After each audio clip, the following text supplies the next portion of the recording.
Hello friends, welcome to our channel.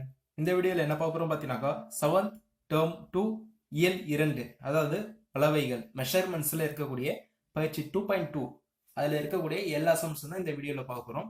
Already போட்டுக்கிற videos எதுவும் பார்க்கலனாக்கா link டிஸ்கிரிப்ஷனில் தர பாருங்க.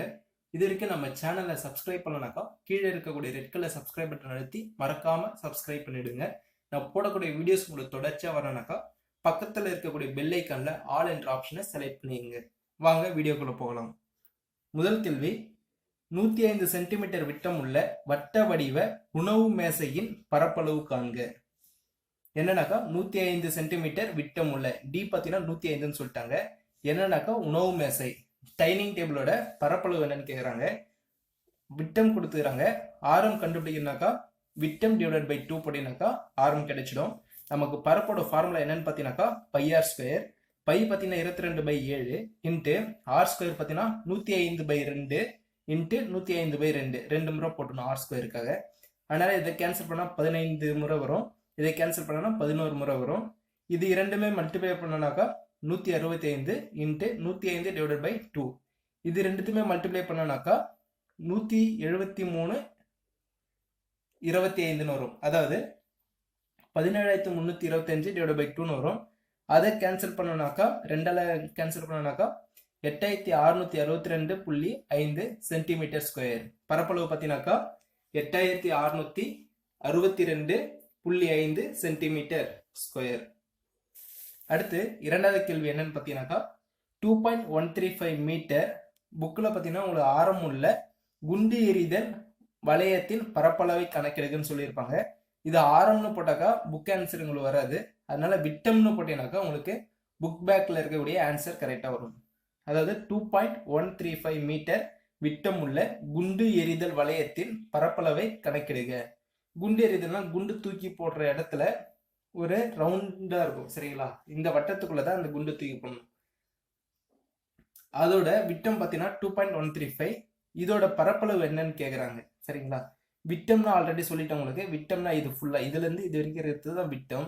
ஆரம்ன்றது இந்த பாதி தான், இதுலேருந்து இந்த பாதி தான் ஆரம், சரிங்களா? அப்போனாக்கா விட்டம் பார்த்தீங்கன்னா 2.135 மீட்டர். இதில் நமக்கு ஆரம் மட்டும் தான் வேணும். டிவைடட் பை 2 போட்டோம்னாக்கா கிடைச்சிடும். விட்டத்தில் பாதி தான் ஆரம். அப்போனா பரப்பு ஃபார்முலா என்னன்னு பார்த்தீங்கன்னா πr ஸ்கொயர். பை பார்த்தீங்கன்னா 22/7 into r square 2.135 divided by 2 வச்சுக்கிறோம். 2 டைம்ஸ் எழுதிங்க, மல்டிப்ளை பண்ணிக்கணும்.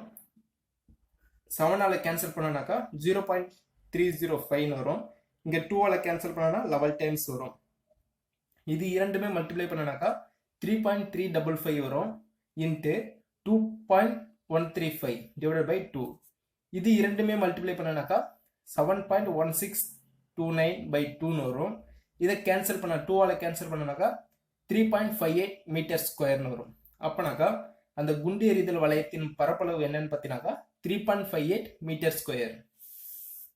அடுத்து மூன்றாவது கேள்வி, ஒரு பூந்தோட்டத்தின் மையத்தில் அமைந்த நீர் தெளிப்பான் வட்ட வடிவ பகுதியில் நீரை தெளிக்கிறது. நீர் தெளிக்கப்பட்ட பகுதியின் பரப்பளவு 1386 சென்டிமீட்டர் ஸ்கொயர் எனில் அதன் ஆரம் மற்றும் விட்டம் காண்க. என்னன்னாக்கா பார்க்கில் பூந்தோட்டத்தெல்லாம் பார்த்தீங்கன்னாக்கா ஒரு தண்ணி தெளிக்கும், அது பார்த்தீங்கன்னா ரவுண்டாக தெளிச்சுன்னு வரும். அதுதான் இதில் சொல்றாங்க. ஒரு பூந்தோட்டத்தின் மையத்தில் அமைந்த நீர் தெளிப்பான் வட்ட வடிவ பகுதியில் நீரை தெளிக்கிறது. வட்ட வடிவ பகுதியில் நீரை தெளிக்குது. சென்டரா இருந்து இந்த சைடு எல்லாமே சுற்றி தண்ணி தெளிச்சுன்னு வரும், சரிங்களா? அப்போனா நீர் தெளிக்கப்பட்ட பகுதியின், அப்போனா இது வரைக்கும் நீர் தெளிச்சிருக்கு. இந்த பகுதியின் பரப்பளவு எவ்வளோ சொல்லிக்கிறாங்கக்கா 1386 சென்டிமீட்டர் ஸ்கொயர்னு சொல்லிக்கிறாங்க. அப்போனா இதோட ஆரம் என்ன, அப்போ இதோட விட்டம் என்னன்னு கேட்குறாங்க, சரிங்களா? அப்போனா பரப்பு பார்த்தீங்கன்னா πr ஸ்கொயர் ஃபார்முலா தெரியும். அதுக்கு பார்த்தீங்கன்னாக்கா பரப்பளவு இங்கே என்ன கொடுத்துறாங்க 1386 centimetre square. πr square equal to 1386. இதுலேருந்து நம்ம ஆரை கண்டுபிடிச்சிடலாம். பை பார்த்தீங்கன்னா 22/7 into r square equal to 1386. நமக்கு ஆர் ஸ்கொயர் மட்டும் தான் தேவை. அதனால என்ன பண்ணுறோம், 1386 டிவிஷனில் இருக்கக்கூடிய 7 ஈக்குவலுக்கு என்ன சைடு வந்துச்சுன்னா மல்டிப்ளிகேஷனில் வந்துடும். பெருக்கல்ல இருக்கக்கூடிய 22 ஈக்குவலுக்கு என்ன சைடு வந்துச்சுன்னா டிவிஷனில் வந்துடும். அப்போ கேன்சல் பண்ணனாக்கா 11 டேபிள் 11 டேபிளில் கேன்சல் பண்ணனா 2 டைம்ஸ் வரும். இது 126 டைம்ஸ் வரும். 2 டேபிளில் கேன்சல் பண்ணனா 63 முறை வரும். அப்போனா ஆர் ஸ்கொயர் பார்த்தீங்கன்னா 63 × 7. நமக்கு ஆர் தான் தேவை, ரேடியஸ் தான் தேவை. சரிங்களா? அப்போனாக்கா இந்த ஸ்கொயர் பார்த்தீங்கன்னாக்கா ஈக்குவல் என்ன சைடு வந்துச்சுன்னா ரூட்டாக மாறிடும். அப்போனா 63 எப்படி எழுதலாம் பார்த்தீங்கன்னாக்கா 9 7 63 எழுதிக்கலாம். சரிங்களா? அப்போனா இந்த ரூட்டோட மதிப்பு என்னன்னு பார்த்தீங்கன்னாக்கா 2 7 இருந்துச்சுன்னா ஒரு 7 கேன்சல் ஆகும். சரிங்களா? அதே கியூபோட மதிப்புனாக்கா 3 7 இருந்துச்சுனாக்கா ஒரு 7 தான் வெளியில எடுக்க முடியும். சரிங்களா? அப்போனாக்கா ரூட்டோட வேல்யூனாக்கா 2 இது இருக்கணும். சரிங்களா? அப்போனா 9 எப்படி எழுதுறோம்? 3 × 3ன்னு இங்கே பிரித்து எழுதுறோம். 2 3க்கு ஒரு 3 எடுத்துட்டோம், 2 7க்கு ஒரு 7, அதுதான் ரூட்டு கேன்சல் ஆகுது. சரிங்களா? அப்போ 3 21, ரேடியஸ் பார்த்தீங்கன்னா 21 சென்டிமீட்டர்.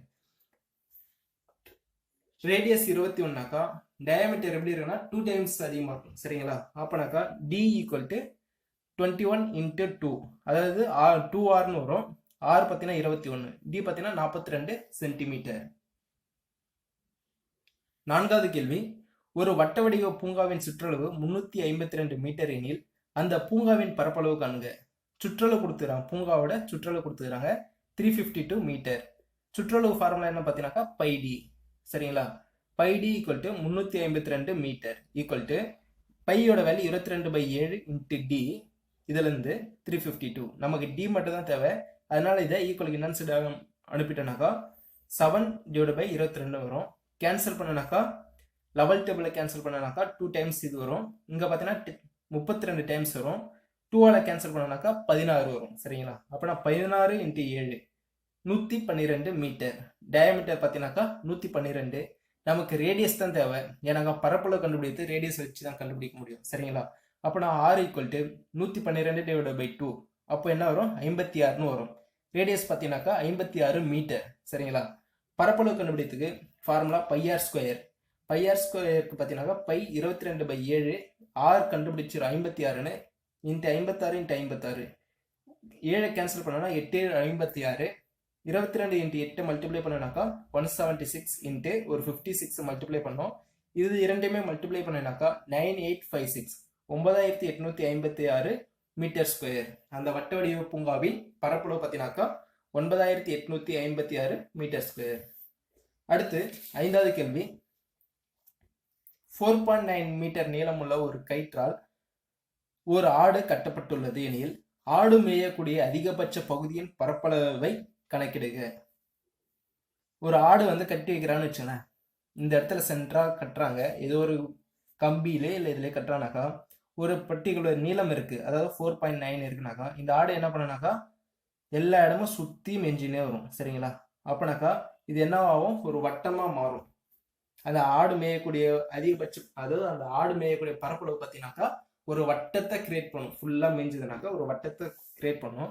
அப்படின்னா இந்த வட்டத்தின் பரப்பளவு தான் காண்கன்னு சொல்லிடுறாங்க. ஆர் பார்த்தீங்கன்னாக்கா இது வந்து நீளம்னாக்கா இந்த சென்ட்ரல்லேருந்து இந்த எட்ஜ் இருக்கிறது தான் நீளம்னு சொல்லிடுறாங்க. அப்போனா வட்டத்தில் என்னன்னு சொல்லுவோம்? இதை ரேடியஸ்ன்னு சொல்லுவோம். சரிங்களா? அப்போனா அதுதான் நீளம் equal to r equal to 4.9 மீட்டர்னு சொல்லிக்கிறேன். பரப்பு பார்த்தீங்கன்னா πr ஸ்கொயர் 22/7 × இங்கே 4.9 இருக்கு. கேன்சல் பண்ணுறது மல்டிப்ளை பண்ணுறது ஈஸியாக இருக்கணுன்றதுக்காக மேலையும் கீழே 10ஆல் மல்டிப்ளை பண்ணனாக்கா மேலே 49 வரும், கீழே 10 இருக்கும். இங்கே 49 வரும், கீழே 10 இருக்கும். சரிங்களா? 7ஆல் கேன்சல் பண்ணால் 7 டைம்ஸ் வரும். 22 × 7 154 × 49 இதோட 10 × 10 100. சரிங்களா? 154 × 49 மல்டிப்ளை பண்ணனா 7546 / 100. இது 100ஆல் வகுக்கணும்னாக்கா 2 ஸ்தானம் தள்ளி புள்ளி எக்ஸ்ட்ரா முடிஞ்சு போச்சு, 75.46 மீட்டர் ஸ்கொயர். அப்போ நான் ஆடு மேயக்கூடிய அதிகபட்ச பகுதியின் பரப்பளவு பார்த்தீங்கன்னாக்கா 75.46 மீட்டர் ஸ்கொயர். அடுத்து 6வது கேள்வி, கயிற்றால் கட்டப்பட்டுள்ள காளை மாடு 2464 மீட்டர் ஸ்கொயர் பரப்பளவு உள்ள பகுதியில் புல்லை மேய முடியும் எனில் அந்த கயிற்று நீளம் என்ன? ஆல்ரெடி என்ன பார்த்தோம்? நீளம் கொடுத்தாங்க, அதுல இருந்து பரப்பளவு கண்டுபிடிச்சோம். இப்போ என்ன கொடுத்துட்டாங்கனாக்கா இந்த பரப்பு கொடுத்துட்டாங்க, இதுல இருந்து நீளத்தை கண்டுபிடிங்க, அதாவது ரேடியஸை கண்டுபிடிச்சோன்னா அந்த நீளத்தை கண்டுபிடிச்சிடலாம். சரிங்களா? அப்போனாக்கா பரப்பு பார்த்தீங்கன்னாக்கா 2464 πr square equal to 2464 metre square. பையனா 22/7 × ஆர் ஸ்கொயர் ஈக்குவல் டு 2464. நமக்கு ஆர் ஸ்கொயர் மட்டும் தான் தேவை, அதனால 2464 × 7 இங்கே வந்துடும், 22 கீழே வந்துடும், அதுதான் இங்கே போட்டுக்கிறேன். லெவல் டேபிளால் கேன்சல் பண்ணால் 2 டைம்ஸ் வரும். இங்கே பார்த்தீங்கன்னா 224 டைம்ஸ் வருது. டூ டேபிள்ஸால் கேன்சல் பண்ணாக்கா 112 வருது சரிங்களா. 112 இன்ட்டு 7, அதாவது r square equal to 112 into 7. நமக்கு ஆர் மட்டும் தான் தேவை, அதனால ரூட் இந்த சைடு வந்துடும். ஸ்கொயர் ஈக்குவல் என்ன சைடு வந்துச்சுன்னா ரூட்டாக மாறிடும். 112 பார்த்தினாக்கா எப்படி பிரிக்கலாம்னு பார்த்தீங்கன்னா 56 இன்ட்டு 2 பிரிக்கிறோம் சரிங்களா, இன்ட்டு 7. இந்த 56 எப்படி பிரிக்கிறோம்னு பார்த்தீங்கன்னாக்கா 8 7 56 சரிங்களா. 8 இன்ட்டு 7 56, ஒரு 2 அதுக்கப்புறம் ஒரு 7 சரிங்களா. இப்போ என்னன்னாக்கா இந்த 8 2 16, இதை மல்டிப்ளை பண்ணிக்கிறோம். 16 இன்ட்டு 7 இன்ட்டு 7. இப்போ ரூட் எடுனாக்கா நன்னாங்க 16, அதனால ஒரு 4 பொசிஷனா மீதி 4 இருக்கும். 2 7ல ஒரு 7 பொசிஷனாக்கா ஒரு 7 இருக்கும். 4 28. அப்போனாக்கா அந்த மாடு காளை மாடு மேயக்கூடிய கயிற்று நீளம் பார்த்தீங்கன்னா 28 மீட்டர். அடுத்து 7வது கேள்வி. லலிதா தன் வீட்டு வரவேற்பறைக்கு 63 சென்டிமீட்டர் ஆரமுள்ள வட்ட வடிவ விரிப்பை வாங்க விரும்பினார். அதன் விரிப்பால் அடையப்படும் பரப்பளவை காணுங்க. அதாவது தன்னுடைய ரிசப்ஷன் பார்த்தீங்கன்னாக்கா ஒரு வட்ட வடிவில் இருக்கக்கூடிய ஒரு மேட் வாங்குறாங்க. அது பார்த்தீங்கன்னாக்கா 63 சென்டிமீட்டர் ஆரம்னு சொல்றாங்க. அப்போனா அந்த வட்டம் இருக்குனாக்கா ஆரம் பார்த்தீங்கன்னாக்கா 63 சென்டிமீட்டர்னு சொல்லியாச்சு.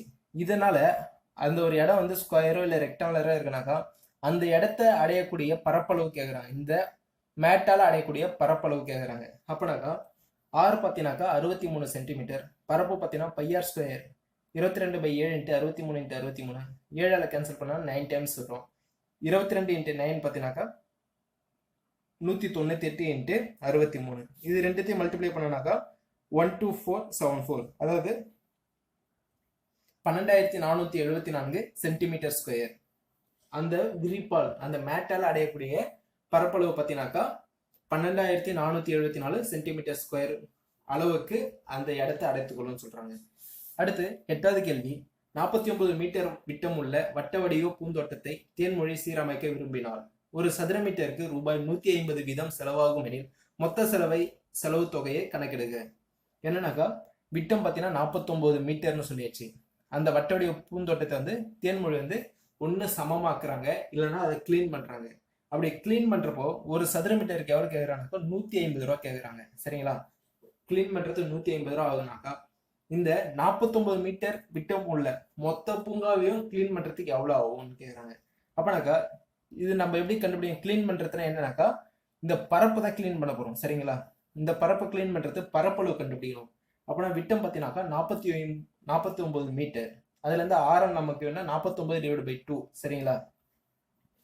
இப்போ பரப்பளவு pi r square equal to 22/7 into 49 into 49. 7ஆல் கேன்சல் பண்ணா 7 டைம்ஸ் வரும். 2ஆல் கேன்சல் பண்ணா 11 டைம்ஸ் வரும். இது இரண்டுமே மல்டிப்ளை பண்ணா 77. 77 இன்ட்டு 49/2. 77 இன்ட்டு 49 பார்த்தீங்கன்னாக்கா 3773, அதாவது 3773/2. இது 2ஆல் கேன்சல் பண்ணனா 1886.5 மீட்டர் ஸ்கொயர்.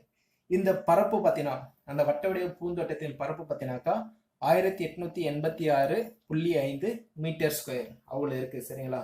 அப்பனா ஒரு மீட்டர் பார்த்தீங்கன்னாக்கா ஒரு சதுர மீட்டருக்கு 150 ரூபா ஆகுதுன்னு சொல்றாங்க. அப்பனா இந்த 1886.5 சதுர மீட்டருக்கு எவ்வளோ ஆகும்னு பாருங்க. இன்ட்டு 150ஆல் மல்டிப்ளை பண்ணனாக்கா 2,82,975 ரூபாய் செலவாகும். அந்த பூந்தோட்டத்தை சீரமைக்க 2,82,975 ரூபாய் செலவு பண்ணணும் சரிங்களா. அடுத்து 9வது கேள்வி. 7 மீட்டர் ஆரம் உள்ள வட்ட வடிவ நீச்சல் குளத்தின் தளத்திற்கு சிமெண்ட் பூச சதுர மீட்டருக்கு 18 செலவாகிறது எனில் மொத்த செலவு தொகையை கணக்கிடுக. ஒரு நீச்சல் குளம் இருக்குன்னு வச்சுங்களேன், அது தளத்திற்கு அடியில மட்டுமே என்ன பண்றாங்க சிமெண்ட் பூசணும்னு சொல்றாங்க சரியா.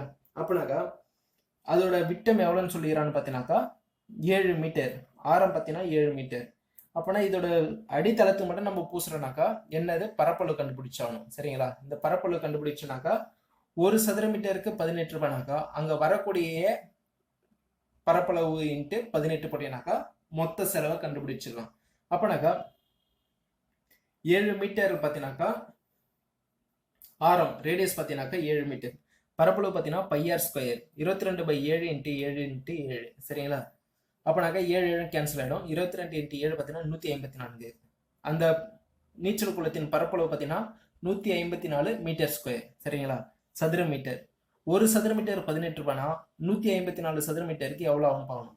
154 × 18 எவ்வளோ பார்த்தீங்கன்னாக்கா 2772 ரூபாய் செலவாகும். சிமெண்ட் பூச ஆகும் செலவு பார்த்தீங்கன்னாக்கா 2772 ரூபாய். அடுத்து அந்த பயிற்சியிலே கொள்குறி வகை வினாக்கள்னு இருக்கும். இது பார்த்தீங்கன்னா 1 மார்க் ஆட்டம் ஆப்ஷன் கொடுத்துருப்பாங்க. இதில் பார்த்தீங்கன்னாக்கா வட்டத்தின் பரப்பளவு காண உதவும் சூத்திரம் பார்த்தீங்கன்னா πr² சதுர அலகுகள். πr²ன்றது சரியான விடை. சரிங்களா? அப்புறம் ஒரு 11வது கேள்வி, ஒரு வட்டத்தின் பரப்பளவிற்கும் அதன் அரை வட்டத்தின் பரப்பளவிற்கும் இடையே உள்ள விகிதம். சரிங்களா? வட்டத்தின் பரப்பளவு அரை வட்டத்தில் உள்ள பரப்பளவோட விகிதம் கேட்டுக்கிறாங்க. வட்டத்தின் பரப்பளவு ஃபார்முலா πr². இது அரை வட்டத்தின் பரப்பளவு பார்த்தீங்கன்னா πr² / 2. அப்படின்னா எல்லாமே கேன்சல் ஆயிடுச்சுன்னா bike by cancel, r² r² cancel. இங்கே 1 இருக்கும், இங்கே 1/2 இருக்கும். இந்த விகிதம் கண்டுபிடிக்கிறனாக்கா இந்த 2 இந்த சைடு வந்துச்சுனாக்கா 2:1, அதாவது 2 = 1ன்னு வரும். அப்போனா இது 2:1. ஒன்றுமே கிடையாது. ஒரு வட்டம் இருக்குனாக்கா இது முழுசு, இதில் அரை வட்டன்றது பாதி. அப்போனா இதோட பரப்பளவு இன்ட்டு 2 போட்டால் தானே ஒரு வட்டம் கிடைக்குது. அரை வட்டம்னாக்கா 2 டைம்ஸ் வரும், ஒரு முழு வட்டம்னா 1 டைம்ஸ் வரும். சரிங்களா? அப்போனா விகிதன்றது 2:1ன்னு வரும். சரிங்களா? அடுத்து 12வது கேள்வி, ஆரம் n அலகுகள் உடைய வட்டத்தின் பரப்பளவு. ஃபார்முலா பார்த்தீங்கன்னாக்கா பரப்பளவு πr². இதில் பார்த்தீங்கன்னா r பார்த்தீங்கன்னாக்கா என்னன்னு சொல்கிறாங்க, π × n × n. அப்போனாக்கா πn². πn² சதுர அலகுகள்ன்றது சரியான விடை. தேங்க்யூ ஃபார் வாட்சிங். வீடியோ பிடிச்சிருந்தா லைக் பண்ணுங்கள். இது வரைக்கும் நம்ம சேனலை சப்ஸ்கிரைப் பண்ணனாக்கா கீழே இருக்கக்கூடிய ரெட் கலர் சப்ஸ்கிரைப் பட்டன் அழுத்தி மறக்காமல் சப்ஸ்கிரைப் பண்ணிவிடுங்க. நான் போடக்கூடிய வீடியோஸ் உங்களுக்கு தொடர்ச்சியாக வரணும்னாக்கா பக்கத்தில் இருக்கக்கூடிய பெல் ஐக்கானில் ஆல் என்ற ஆப்ஷனை செலக்ட் பண்ணிங்க. நன்றி.